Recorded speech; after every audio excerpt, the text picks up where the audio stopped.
Hello, and welcome to another walking session podcast. Mazmila here.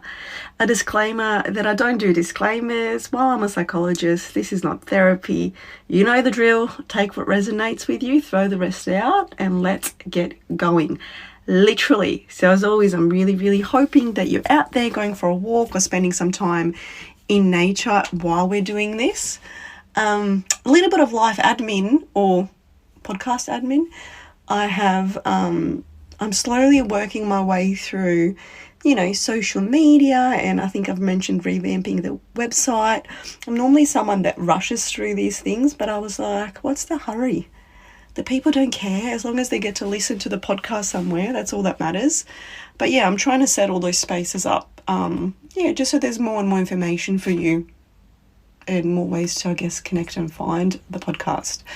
And what I did do this week as I was prepping and kind of thinking about what kind of episodes I want to do, I thought, I'm just going to ask the people, let the people speak. And I've asked people to just sort of add their own things in a comment box, or what was it called, a question box on Instagram or whatnot. And that worked out really well. I've got lots of stuff to talk about now, which is really good. Some of you have given me scenarios, some of you have asked direct questions, and some of you have just given me topics. And you know what? That's brilliant, because I sometimes like to answer questions, I sometimes like to give opinions, and then other times I just want to talk about a particular topic that I know something about, or if I don't know something about, that's also exciting because I get to research it, or anyway. So thank you for that. I just wanted to say thank you for that, and keep them coming. If nothing else, just jump on my Insta and always send a DM, or if you have a question that you want addressed in the podcast, just do it there. Easy peasy. All right. Before I keep rambling on, I'm just going to jump into this one, and I may or may not, I don't know. I don't have a favourite. I actually didn't pick a favourite. I was just like, what do I want to talk about today? And this one really, I really like. So I got given a topic, just a straight up topic. Love it. And it is, not everyone shows up like you do. How good is that one? Or if you've never noticed it, that not everyone shows up like you do. Maybe this is a lesson you're in the middle of, I certainly can say that in my early years, or definitely my 20s, I've had many a disappointing time that left me confused because I didn't learn this lesson that not everyone shows up like you do. I just had this naive perspective that if I would help people in certain situations, they would help me, or if I would approach certain things the same way, they would too. And I just kind of saw the world in that my eyes view. Like, I didn't have the depth and the breadth, the broadness. To realize how different we all are and how different we do things. And I then feel like I also swung the other way, and then it was really black and white. Then it became, you see it my way or you can piss off. My way or the highway. Like, either we see this the same way and we're on the same path. And I feel like along the way I kind of have swung somewhere else. There's a little bit of we're all imperfect. We all do things different.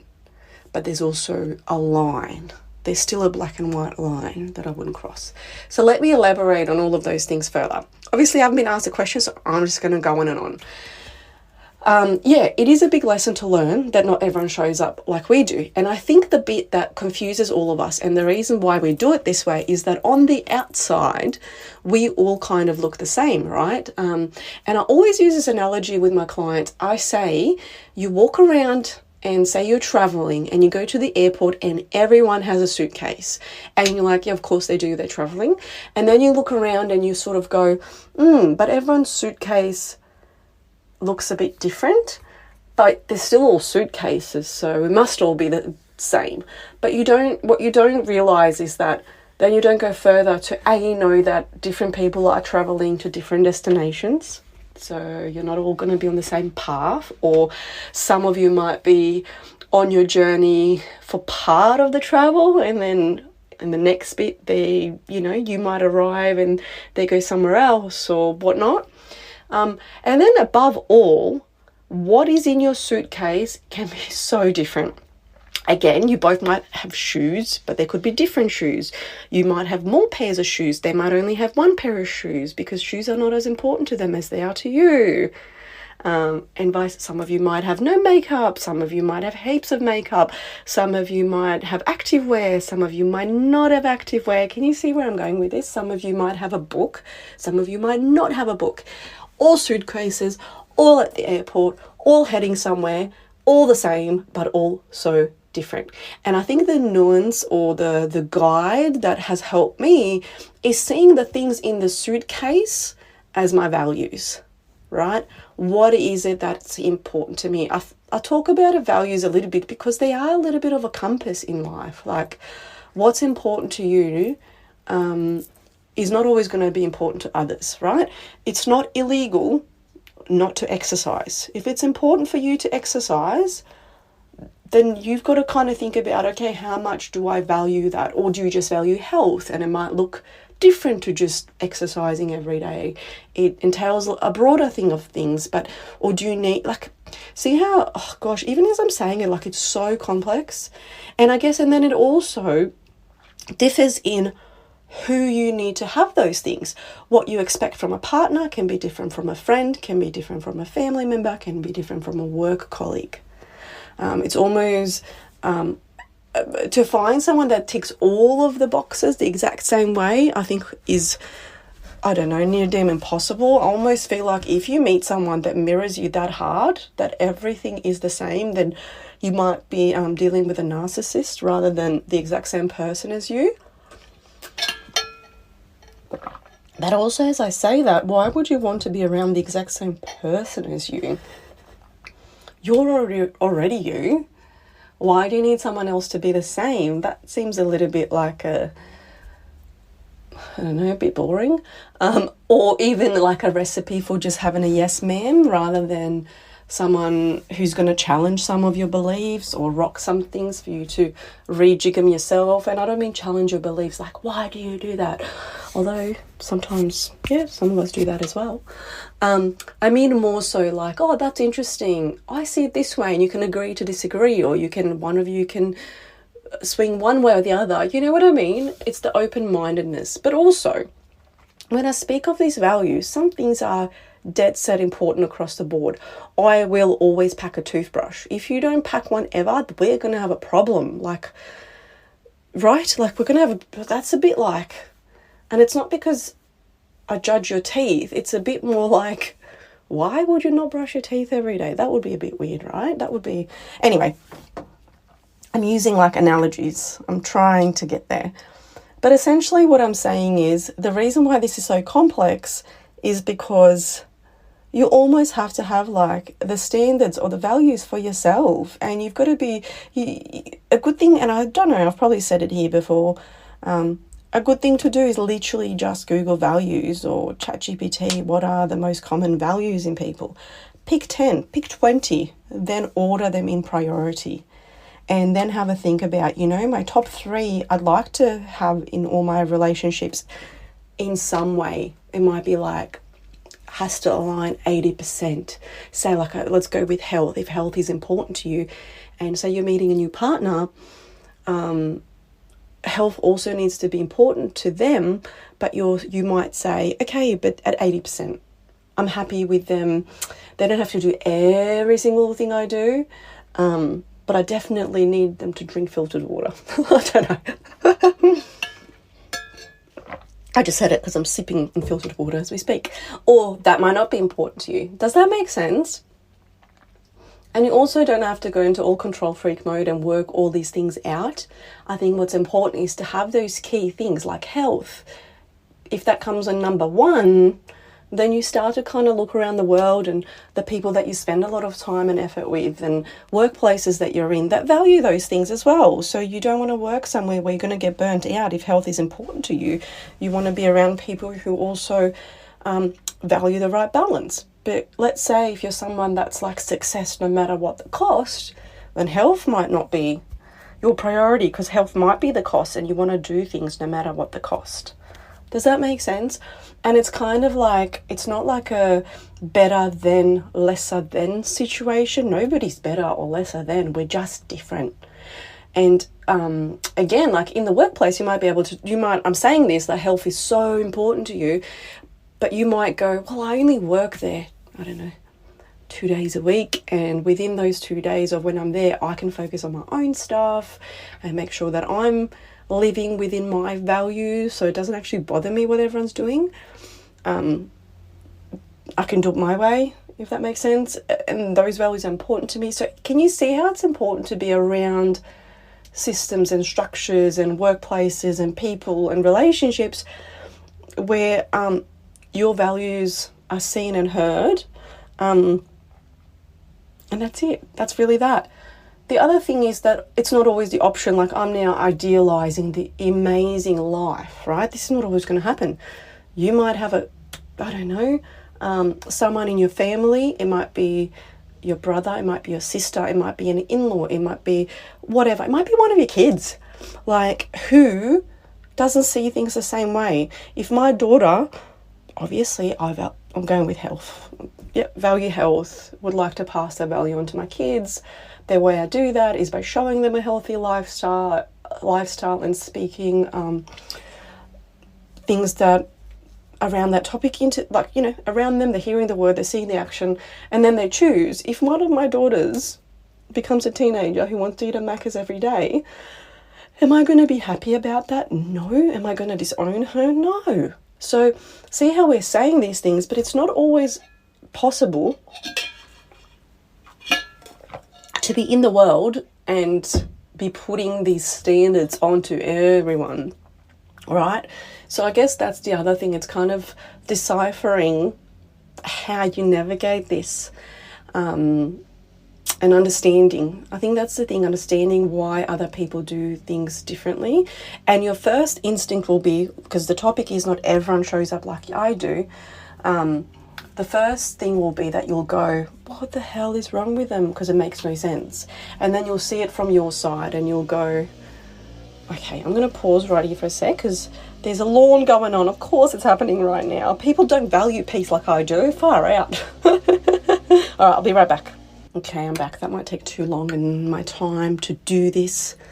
My man's free time might be gone and might not get to it. So let's just deal with the background noise as we may. All right, so what I was trying to say is it's not always helpful to just discard people, right? It's not always helpful to just go, yeah, my daughter doesn't value health, therefore see you later. And I don't know, I'm a little bit like, I'll swing the other way in a minute, as you'll hear, but like, I'm a little bit like, I don't think people need to be discarded so easily. I think that we all go through different seasons and tough times, and sometimes they last longer, sometimes they don't. I more feel like sometimes it's nice to put your own health first, obviously. So the boundary of maybe removing yourself or taking a step back and just doing as much as you can without the cutting out. I think that people who are going through their own stuff can feel that way, and that's totally understandable, because then you've got so little energy to give. And if someone is around you while you have so little to give, who needs so much, it can be really, really hard. But yeah, I think sometimes it's just like not closing the door, right? Just leaving things as they are, or having that open and honest conversation about, hey, I just need some space maybe, or I'm not doing so great, I don't have much to give, or whatnot, is always helpful. Not always helpful, not everyone's safe to have that conversation with either, right? But yeah, I guess that is the disclaimer. While I'm so not, I guess when I hear other people talk about this doesn't align with me, and if I get nothing out of them, then they can be out of my life, or if I hear people say things like, it doesn't work for me, I sometimes think, oh, okay, cool, the solution doesn't always have to be cut that person out. Sometimes it can just be distance yourself and wish them well from afar. Sometimes it's definitely necessary too, like I said, no judgment for what other people need. Like, you might just not have it to give it.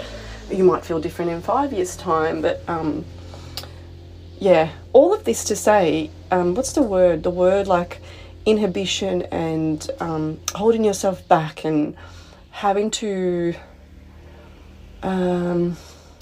like process something that you're going through. All that takes energy. So if you're in a season where you're so busy, you have so much going on, or maybe you're not sleeping, like it's hard to find that energy to do those things. It seems like the easy and obvious option is to just leave and walk away or remove yourself from those people. But yeah, like I said, I don't know about the disposable bit. I think take a step back, think about how important it is to you, think of the ways, and then of course there are toxic people around, and it's not always healthy or good for anyone to stay in that space. So the other thing that I get from this is when someone says not everyone shows up like you do, maybe there's also a bit of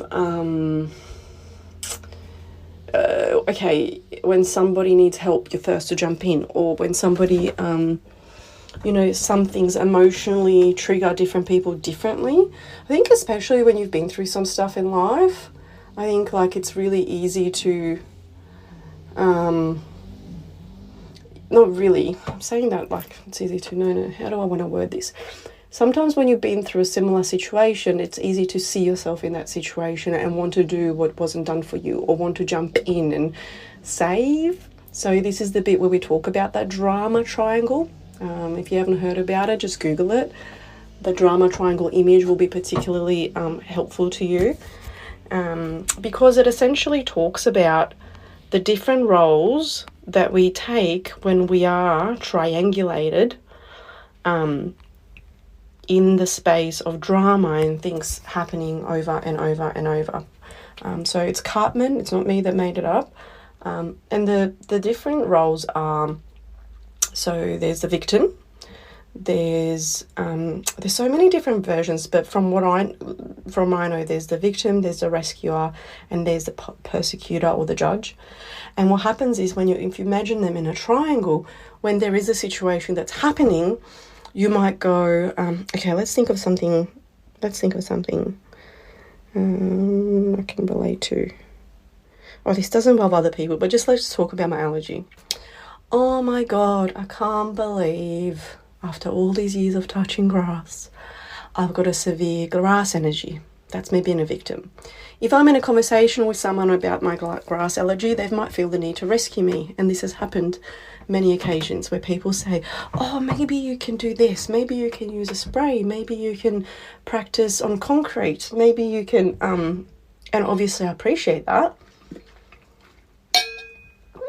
And all those things have crossed my mind. So that might be one person's, but see how we stay in that space of, but I'm still the victim of this. It's still never going to be the same if I'm in that role and then in the rescuer role. And then starts to switch. So the rescuer then goes, well, fuck, Maz doesn't even want the option of getting help with this allergy stuff. And you become the persecutor, right? Then you become the judge that says, oh, well, it's your own fault then. I've just given you some options and you don't fucking want to take them.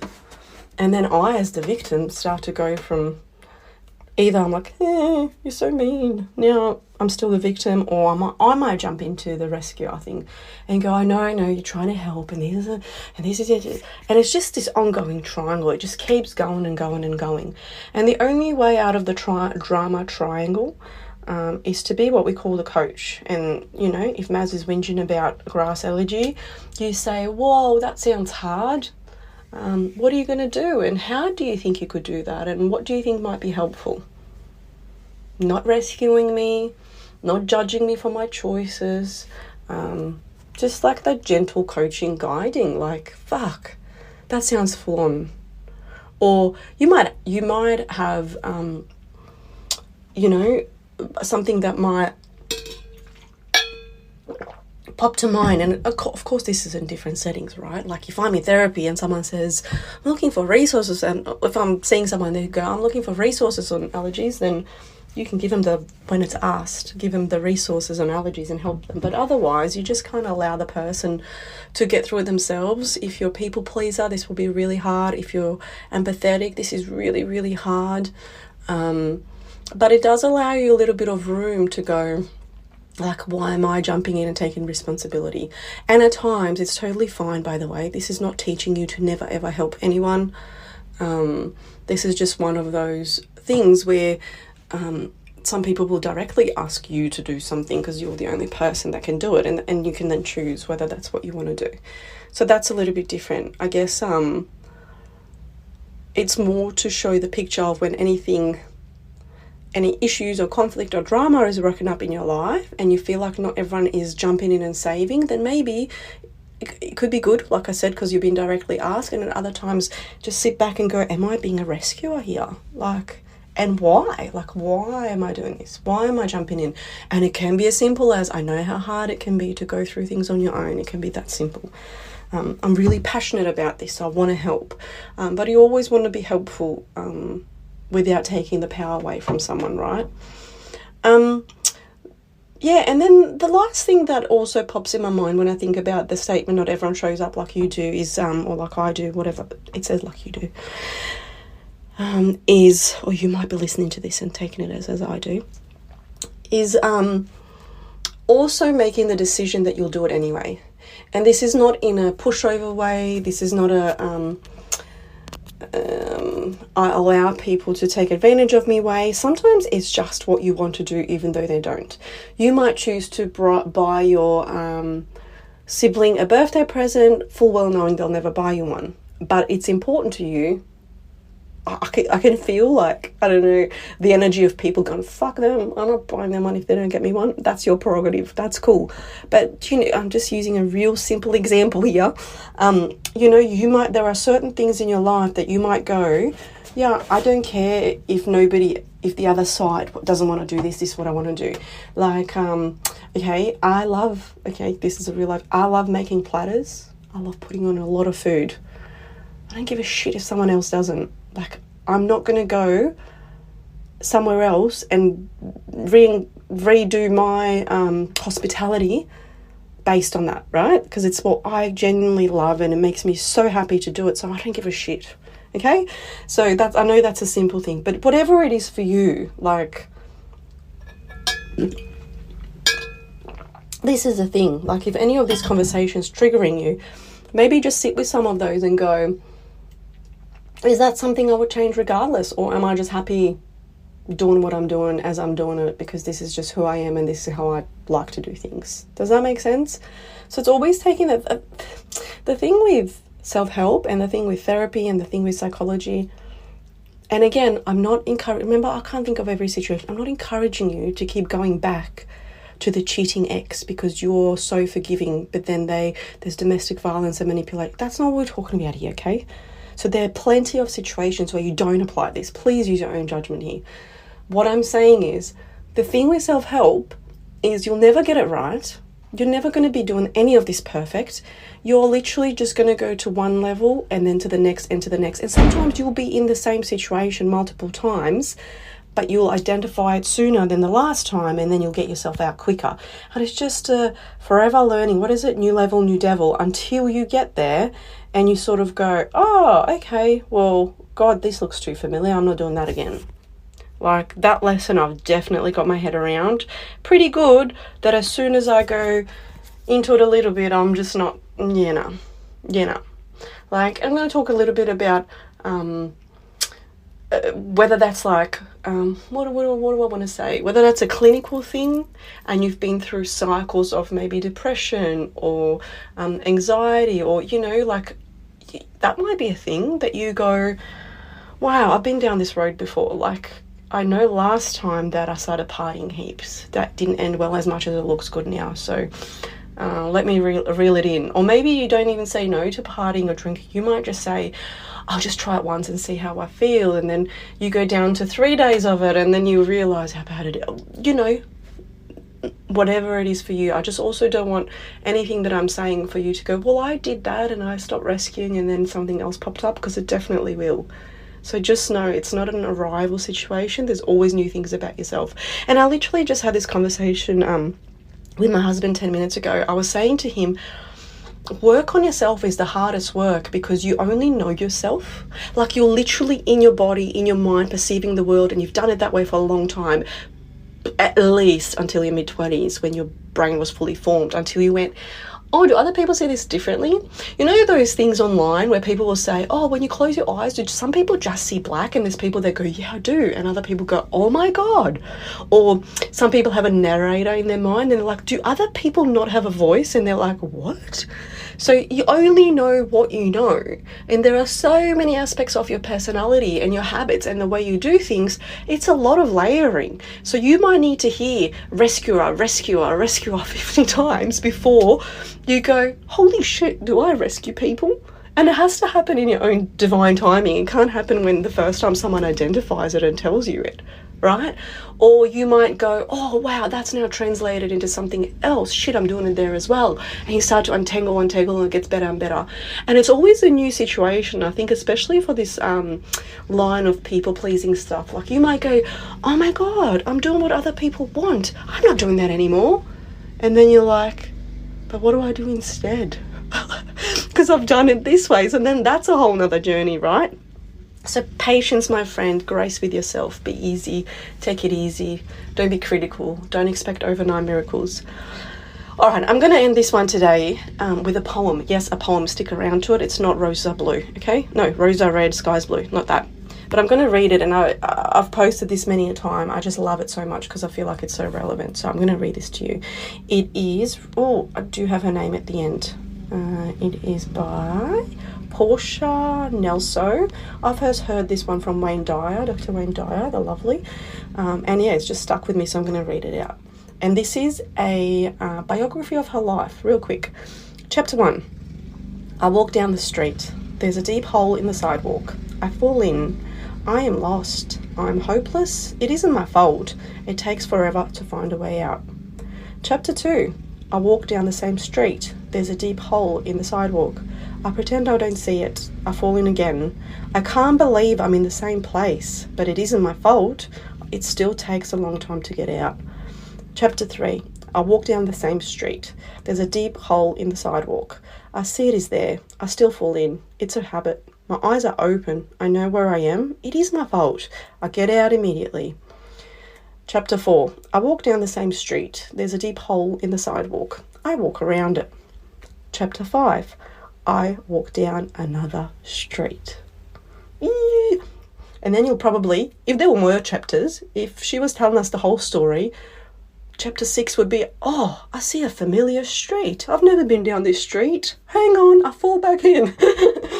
That's life, guys. That's life. All right, I'm going to leave it there. Share, like, do all the things. It's just me doing things here. I'm not editing. I don't have whatever people do in podcasting. I actually, on that note, heard someone talk about this whole thing. I'm just starting this. I'm going to have this. And I was like, oh, well, I'm just sharing for the love of it, right? For the value of it, because it makes me happy. And I like to think that it's helping someone out there. So if one of you is getting something out of this, then that is warms my heart. Just warms my heart. All right, we'll leave in that one there. I will catch you next time. Bye.